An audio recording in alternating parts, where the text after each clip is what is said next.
Bông môi vui tăngពីជំនាន់បងនៅរៀនជាឡៃ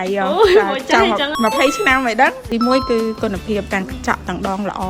បងប្រើកាន់ឆ្នាំមានសួរបងចាបងថ្ងៃនេះខ្ញុំចង់សួរចំណាក់អារម្មណ៍បងបន្តិចពេលដែលបងចាប់បានកាដូពី VC ហើយសំខាន់ជាងគេគឺបងចាប់បានកាដូធំទៀតបងមានអារម្មណ៍មិនដែរពេលដែលបងមកកាត់បែនតាហើយបងមកចាប់កាដូហើយបានរង្វាន់ធំហ្មងនឹកស្មារតីទៀតរំភើបអូនមិនតូនក៏រំភើបបងក៏រំភើបព្រោះចាប់បាន2រង្វាន់ធំនឹង2ទៀតហ្នឹងកាដូទី1បងចាប់បានមួយណាដែរបងដូចជាប្រភេទអមអមនីមែនចាសាប់មិនក៏ទិញម៉ាក់ហ្នឹងដូចគ្នាចាប់កាដូទី2វិញបង2ដូចទឹកអប់មុំឡងវារង្វាន់ធំពិតហ្មងអញ្ចឹងខ្ញុំចង់សួរបងមួយទៀតបងមកសំណួរទៀតអញ្ចឹងណាបងស្គាល់ហាងម៉ែតា VC តាមរយៈគេដែរបងបងមួយយូរហើយតាំងពីជំនាន់បងនៅរៀនជាឡៃ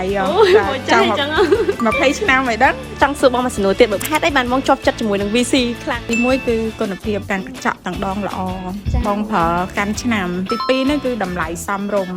យើងអាចទទួលយកបានយើងចង់បានកម្រិតទាបក៏បានកដាលក៏បានខ្ពស់ក៏បានទៅតាមគុណភាពដែលយើងចង់បានអញ្ចឹងណាទី3បងឆ្លាញ់បំផុតគឺសេវាកម្ម service ល្អ friendly ប៉ុន្តែនាំត្រូវនឹងអ្វីដែលយើងចង់បានតែមិនអ្វីដែលយើងចង់បានណានិយាយទៅវាស់មានអារម្មណ៍ថាក្រឹតល្អហើយ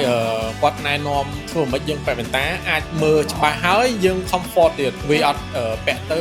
កម្មផ្នែកឬក៏ទាញផ្នែកបើមួយខ្លាំងគាត់ព្យាយាមសេរីតែយើងមើលឃើញហើយមើលឃើញច្បាស់ហើយស្រួលខ្លួននៅពេលតែមួយទៀតបាទគិតថា brand ដងវាស្អាតហើយស៊ីវិល័យធ្វើល្អគាត់ច្បាស់ខ្ញុំយកកាត់យកតែពណ៌នេះចាព្រោះខ្ញុំទៅស្រុកគេវា